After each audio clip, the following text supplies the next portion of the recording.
ವಿರೋಧ ಪಕ್ಷದ ನಾಯಕರು ಕರ್ನಾಟಕ ವಿಧಾನ ಪರಿಷತ್ ರವರಿಂದ ಪುಷ್ಪನಮನ ವಂದನೆ. ರಾಜಕೀಯ ವೈಮನಸ್ಸೇ ಬೇರೆ, ವೈಯಕ್ತಿಕ ಸಂಬಂಧಗಳೇ ಬೇರೆ ಅನ್ನೋದಕ್ಕೆ ಇದೇ ನಿದರ್ಶನ. ಮಾದರಿ ಕರ್ನಾಟಕ ಅನ್ನೋದನ್ನ ನಾವಿಲ್ಲಿ ಗಮನಿಸಬೇಕಾಗುತ್ತೆ. ಇಲ್ಲಿನ ರಾಜಕೀಯವನ್ನು ನಾವಿಲ್ಲಿ ಗಮನಿಸಬೇಕಾಗುತ್ತೆ. ನಾನು ಆಗಲೇ ಹೇಳ್ತಾ ಇದ್ದೆ, ಪ್ರತಿ ಒಂದು ರಾಜಕೀಯವನ್ನು ಬದಿಗೊತ್ತಿ ಮೊನ್ನೆ ಸಿಎಂ ಡಿ.ಕೆ. ಶಿವಕುಮಾರ್ ತೆಗೆದುಕೊಂಡಂತಹ ನಿರ್ಧಾರ ಸಕಲ ಸರ್ಕಾರಿ ಗೌರವದ ವಿಚಾರ, ಕುಟುಂಬಸ್ಥರಂತೆ ಅಂತ್ಯ ಸಂಸ್ಕಾರದ ನಿರ್ವಹಣೆಯನ್ನ ಮಾಡಿದ್ದು, ಚೆನ್ನಮ್ಮರಿಗೆ ಸರ್ಕಾರಿ ಗೌರವವನ್ನು ಕೊಟ್ಟಂಥದ್ದು, ಅವರು ಘೋಷಣೆ ಮಾಡಿರುವಂಥದ್ದು. ಯಾವುದೇ ರಾಜಕೀಯ ಇರಲಿ, ಆ ರಾಜಕೀಯ ಭಿನ್ನಾಭಿಪ್ರಾಯಗಳು ಕೇವಲ ರಾಜಕೀಯಕ್ಕೆ ಮಾತ್ರ, ಅದು ಸಂಬಂಧಿಗಳಿಗೆ ಅಲ್ಲ ಅನ್ನೋದನ್ನ ತೋರಿಸಿರುವಂಥದ್ದು. ವಿಷಯ ಗೊತ್ತಾಗ್ತಿದ್ದಂತೆ ಸಾಂತ್ವನ ಹೇಳೋದಕ್ಕೆ ಹೋದ್ರು. ಅಷ್ಟು ಮಾತ್ರ ಅಲ್ಲ, ಇಡೀ ಕುಟುಂಬದೊಂದಿಗೆ ತೆರಳಿ ಸಾಂತ್ವನವನ್ನು ಹೇಳಿದ್ರು. ತನ್ನ ಪತ್ನಿ ಉಷಾ ಅವರ ಜೊತೆಗೆ ಹೋದ್ರು. ಜೊತೆಗೆ ಎಸ್.ಎಂ. ಕೃಷ್ಣ ಅವರ ಧರ್ಮಪತ್ನಿ ಪ್ರೇಮ ಅವರು ಕೂಡ ಅಲ್ಲಿಗೆ ಬಂದಿದ್ದನ್ನು ನಾವಿಲ್ಲಿ ನೆನಪಿಸಿಕೊಳ್ಬಹುದು. ಅಂತಿಮ ಸಂಸ್ಕಾರಕ್ಕೆ ಸಿದ್ಧತೆಗಳ ಬಗ್ಗೆ ಸೂಚನೆಯನ್ನ ಕೊಟ್ಟರು. ಕುಟುಂಬಸ್ಥರನ್ನು ಸಂಪರ್ಕಿಸಿ ಏನು ವ್ಯವಸ್ಥೆಗಳು ಬೇಕು, ಹೇಗೆ ಏನು ಎಲ್ಲದರ ಬಗ್ಗೆ ಕೂಡ ಮಾಹಿತಿಯನ್ನ ತಿಳಿದುಕೊಂಡು, ಜಾಗ ತಿಳಿದುಕೊಂಡು ವ್ಯವಸ್ಥೆಗೆ ಸೂಚನೆಯನ್ನ ಕೊಟ್ಟರು ಸಿಎಂ ಡಿ.ಕೆ. ಶಿವಕುಮಾರ್ ಅವರು. ಅಷ್ಟು ಮಾತ್ರ ಅಲ್ಲ, ಸಕಲ ಸರ್ಕಾರಿ ಗೌರವವನ್ನು ಸಲ್ಲಿಸಬೇಕು ಅನ್ನುವಂತಹ ಘೋಷಣೆಯನ್ನು ಕೂಡ ಆ ಸಂದರ್ಭದಲ್ಲಿ ಮಾಡಿದ್ರು. ಅಂತ್ಯ ಸಂಸ್ಕಾರದ ಜಾಗದಲ್ಲೂ ಕೂಡ ವ್ಯವಸ್ಥೆಗಳ ಬಗ್ಗೆ ಮಾಹಿತಿಯನ್ನು ಕೊಟ್ಟರು, ಮಾಹಿತಿಯನ್ನು ತಿಳ್ಕೊಂಡ್ರು. ಹೇಗೆ ಏನು ಯಾವ ರೀತಿಯಾದಂಥ ವ್ಯವಸ್ಥೆಗಳು ಬೇಕು ಅನ್ನುವುದನ್ನ ಬಗ್ಗೆ ಕೂಡ ಎಲ್ಲ ಮಾಹಿತಿಯನ್ನು ಅವರು ಅಲ್ಲಿ ಕುಟುಂಬಸ್ಥರಿಂದ ಪಡೆದುಕೊಂಡು, ಆ ನಂತರ ಅಲ್ಲಿ ಬೇಕಂತ ವ್ಯವಸ್ಥೆಗಳನ್ನು ಮಾಡಬೇಕು ಅನ್ನುವ ಸೂಚನೆಯನ್ನು ಕೂಡ ಕೊಟ್ಟರು. ಸರ್ಕಾರಿ ಗೌರವದೊಂದಿಗೆ ಅಂತ್ಯ ಸಂಸ್ಕಾರ ನೆರವೇರಬೇಕು ಅನ್ನುವಂತಹ ಘೋಷಣೆಯನ್ನು ಮಾಡಿದ್ದಿದೆಯಲ್ಲ, ಇದು ಕರ್ನಾಟಕದ ರಾಜಕೀಯ ಬೇರೆ ಕಡೆಗೂ ಮಾದರಿ ಅನ್ನೋದನ್ನ ನಾವಿಲ್ಲಿ ಗಮನಿಸಬೇಕಾಗುತ್ತೆ. ಸಿಎಂಗೆ ಸಿಗುವಷ್ಟೇ ಗೌರವ ಚೆನ್ನಮ್ಮ ಅವರಿಗೂ ಕೂಡ ಇಲ್ಲಿ ಸಿಗಬೇಕಾಗಿತ್ತು. ದೆಹಲಿಗೆ ಹೋಗಬೇಕಾಗಿತ್ತು ಇವತ್ತು ಮುಖ್ಯಮಂತ್ರಿಯವರು. ಆದರೆ ಸಂಪುಟ ವಿಚಾರಕ್ಕೆ ಸಂಬಂಧಪಟ್ಟ ಹಾಗೆ ಭೇಟಿಯನ್ನು ನೀಡಬೇಕಾಗಿತ್ತು. ಇವತ್ತು ಮಾತಾಡಿ ಒಂದು ಫೈನಲೈಸ್ ಆಗಬೇಕಾಗಿತ್ತು. ಆದರೆ ಅವೆಲ್ಲವನ್ನ ಬದಿಗೊತ್ತಿ ಮಾನವ ಸಂಬಂಧಗಳಿಗಿಂತ ಬೇರೆ ಯಾವುದೂ ಸಂಬಂಧ ದೊಡ್ಡದಲ್ಲ. ಇಂತಹ ಸಂದರ್ಭದಲ್ಲಿ ನಾವು ಅವರ ಜೊತೆಯಾಗೋದನ್ನು ಬಿಟ್ಟು ಬೇರೆ ಸಂದರ್ಭದಲ್ಲಿ ನಾವು ಎಷ್ಟೇ ಜೊತೆಯಾದರೂ ಕೂಡ ಅದು ನಗಣ್ಯ ಅನ್ನೋದನ್ನ ತೋರಿಸಿಕೊಟ್ಟಾಗಿದೆ. ಸಿಎಂ ಡಿ.ಕೆ. ಶಿವಕುಮಾರ್ ಅವರು ಇದಕ್ಕೆ ಪ್ರತಿಯೊಬ್ಬರಿಗೂ ಮಾದರಿ ಅನ್ನೋದನ್ನ ನಾವಿಲ್ಲಿ ಗಮನಿಸಬೇಕು. ಕಾರಣ ಏನೇ ರಾಜಕೀಯ ಇರಲಿ, ಏನೇ ವೈಷಮ್ಯಗಳಿರಲಿ, ಅದರಲ್ಲೂ ಕೂಡ ಈಗ ಕಳೆದ ಕೆಲವು ದಿನಗಳ ಹಿಂದೆ ಆಗ್ತಾ ಇದ್ದಂತಹ ರಾಜಕೀಯ ಜಟಾಪಟಿಗಳು, ಮಾತು, ಆರೋಪ ಪ್ರತ್ಯಾರೋಪಗಳನ್ನು ನೋಡಿದ್ರೆ ಹೀಗೆ ಒಬ್ಬರು ಈ ರೀತಿಯಾಗಿ ಬದಲಾಗೋದಕ್ಕೆ ಅಥವಾ ಈ ರೀತಿಯಾಗಿ ಯೋಚನೆ ಮಾಡೋದಕ್ಕೆ ಸಾಧ್ಯನಾ ಅಂತ ಜನ ಅಂದ್ಕೊಳ್ತಾ ಇದ್ರು.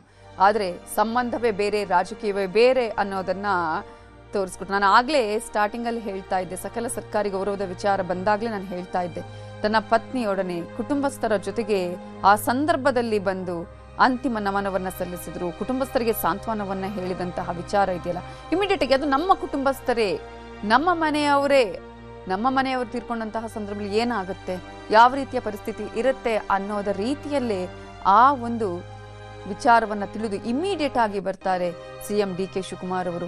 ಅಲ್ಲಿ ಬಂದು ಸಾಕಷ್ಟು ಹೊತ್ತಿರ್ತಾರೆ, ವ್ಯವಸ್ಥೆಗಳ ಬಗ್ಗೆ ಮಾತಾಡ್ತಾರೆ. ಕುಮಾರಸ್ವಾಮಿಗೂ ಕೂಡ ಸಾಂತ್ವನವನ್ನು ಹೇಳ್ತಾರೆ. ಅಲ್ಲಿ ಪ್ರೇಮ ಕೃಷ್ಣ ಅವರು ಕೂಡ ಅಲ್ಲಿಗೆ ಬರ್ತಾರೆ. ಅವರು ಕೂಡ ಇಡೀ ಕುಟುಂಬಸ್ಥರ ಜೊತೆಗೆ ಬರ್ತಾರೆ. ಡಿ.ಕೆ. ಶಿವಕುಮಾರ್ ಅವರು ತಮ್ಮ ಸರ್ಕಾರಿ ವಾಹನವನ್ನ ಬಿಟ್ಟು ಪ್ರೈವೇಟ್ ವೆಹಿಕಲ್ ಅಲ್ಲಿ ಬಂದಿದ್ರು ಅವತ್ತಿನ ದಿನ ಡಿ.ಕೆ. ಶಿವಕುಮಾರ್ ಅವರು. ಸೊ ಮಾನವೀಯತೆ ಬೇರೆ, ರಾಜಕೀಯ ಬೇರೆ, ಸಂಬಂಧಗಳು ಬೇರೆ ಅನ್ನೋದು ಕರ್ನಾಟಕದ ರಾಜಕೀಯ. ಜೊತೆಗೆ ಮಾನವೀಯ ಮೌಲ್ಯಗಳಿಗೆ ಯಾರು ಬೆಲೆಯನ್ನ ಕೊಡ್ತಾರೋ ಅವರಿಂದ ಮಾತ್ರ ಸಾಧ್ಯ ಅನ್ನೋದಕ್ಕೆ ಇದುವೇ ನಿದರ್ಶನ. ಏನೇ ಆಗಲಿ ಇಂತಹ ಸಂದರ್ಭದಲ್ಲಿ ನಮ್ಮ ರಾಜಕೀಯ ಇರಬಾರ್ದು ಅಥವಾ ದ್ವೇಷ ವೈಮನಸ್ಸುಗಳು ಇರಬಾರ್ದು. ಇದು ಸಮಯ ಅಲ್ಲ, ಇದು ಸಂದರ್ಭ ಅಲ್ಲ ಅನ್ನೋದು ಇದರಿಂದ ಗೊತ್ತಾಗುತ್ತೆ. ರಾಜಕೀಯ ಮಾಡೋಣ ರಾಜಕೀಯದ ಸಂದರ್ಭದಲ್ಲಿ, ಆದರೆ ಈ ಸಂದರ್ಭದಲ್ಲಿ ಅಲ್ಲ. ಯಾಕಂದ್ರೆ ಚೆನ್ನಮ್ಮ ಅವರಿಗೆ ಸಕಲ ಸರ್ಕಾರಿ ಗೌರವ ಸಲ್ಲಿಕೆ ಆಗಬೇಕಾಗಿತ್ತು ಅನ್ನುವಂತಹ ವಿಚಾರ ಸಾಕಷ್ಟು ಜನ ಹೇಳ್ತಾ ಇದ್ರು. ಅವರು ಯಾವಾಗ ವಿಧಿವಶರಾದ್ರು ಆಗ ಸಕಲ ಸರ್ಕಾರಿ ಗೌರವ ಕೊಡ್ತಾರಾ ಅನ್ನುವಂಥ ಪ್ರಶ್ನೆ ಇತ್ತು. ಕೆಲವರಿಗೆ ಯೋಚನೆನೇ ಆಗಿರಲಿಲ್ಲ ಕೊಡಬಹುದು ಅನ್ನುವಂಥದ್ದು. ಆದರೆ ಒಬ್ಬ ಮಾಜಿ ಪ್ರಧಾನಿಯ ಪತ್ನಿಯಾಗಿ, ಸಿಎಂ ಅವರ ತಾಯಿಯಾಗಿ, ಸಿಎಂ ಅವರ ಪತ್ನಿಯಾಗಿ ಹೇಗೆ ಇದ್ರು ಚೆನ್ನಮ್ಮ ಅವರು, ಯಾವ ರೀತಿಯಾಗಿ ಮಾದರಿಯಾಗಿದ್ರು, ಅದಕ್ಕೆ ಅವರಿಗೆ ಸಕಲ ಸರ್ಕಾರಿ ಗೌರವ ಸಲ್ಲಬೇಕು ಅಂತ ಹೇಳಿ ಆ ಘೋಷಣೆಯನ್ನ ಮಾಡೇ ಬಿಡ್ತಾರೆ ಡಿ.ಕೆ. ಶಿವಕುಮಾರ್.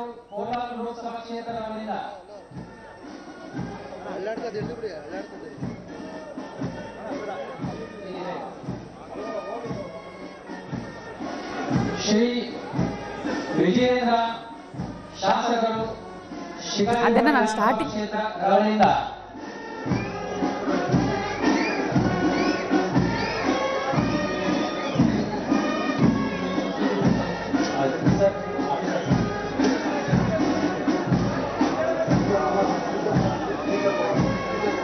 ಶ್ರೀಮತಿ ಅನಿತಾ ಕುಮಾರಸ್ವಾಮಿ ರವರಿಂದ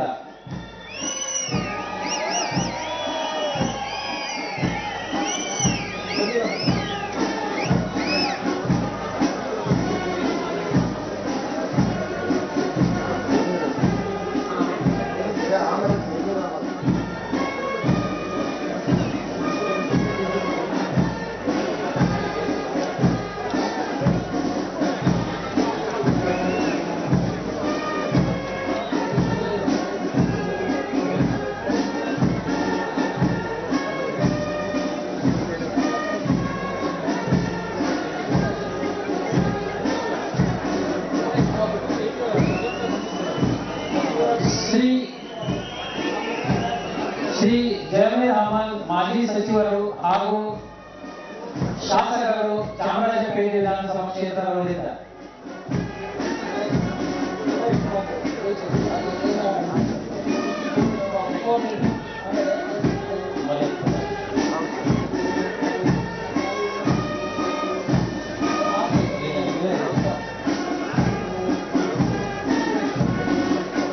ಶ್ರೀ ಸುರೇಶ್ ಬಾಬು ಮಾನ್ಯ ಶಾಸಕರು ಚಿಕ್ಕನಾಯಕನಹಳ್ಳಿ ವಿಧಾನಸಭಾ ಕ್ಷೇತ್ರದಿಂದ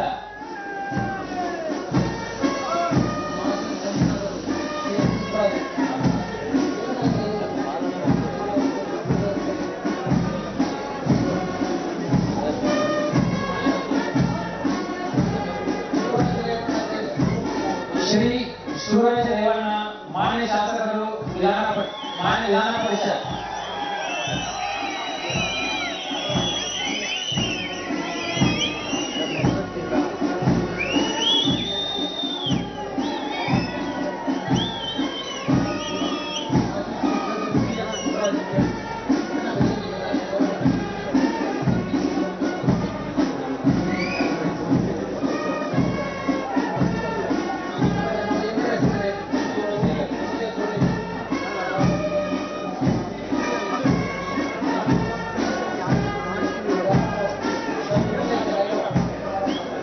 ಶ್ರೀ ಎಂಎ ಸಲೀಂ ಮಾನ್ಯ DJ IGP Karnataka ರವರಿಂದ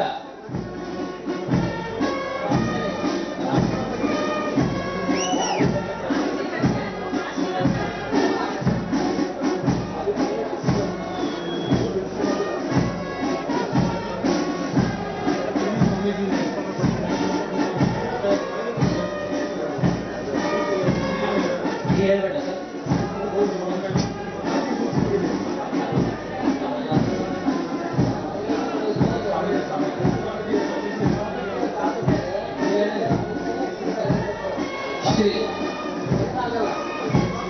doctor Shri Nirmalananda ಸ್ವಾಮೀಜಿಗಳು ರವರಿಂದ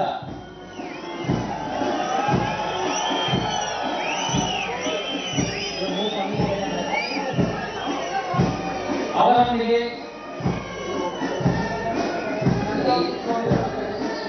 ನಂಜಾವೂರದ ಸ್ವಾಮೀಜಿಯವರು, ನಿಷ್ಠಾನಂದ ಸ್ವಾಮೀಜಿಯವರು, ಶ್ರೀ ಶಂಭುನಾಥ ಸ್ವಾಮೀಜಿಯವರು ಹಾಗೂ ಎಲ್ಲ ಸ್ವಾಮೀಜಿಯವರು ರವರಿಂದ ಪುಷ್ಪ ನಮನ.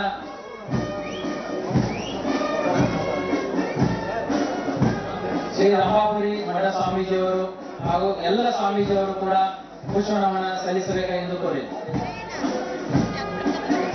ಶ್ರೀ ಶ್ರೀ ಮಾದಾಯ ಚೆನ್ನಯ್ಯ ಸ್ವಾಮೀಜಿಯವರು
ಜಿಲ್ಲಾಧಿಕಾರಿಗಳು ಹಾಗೂ ಜಿಲ್ಲಾ ದಂಡಾಧಿಕಾರಿಗಳು ಹಾಸನ ಜಿಲ್ಲೆಯವರಿಂದ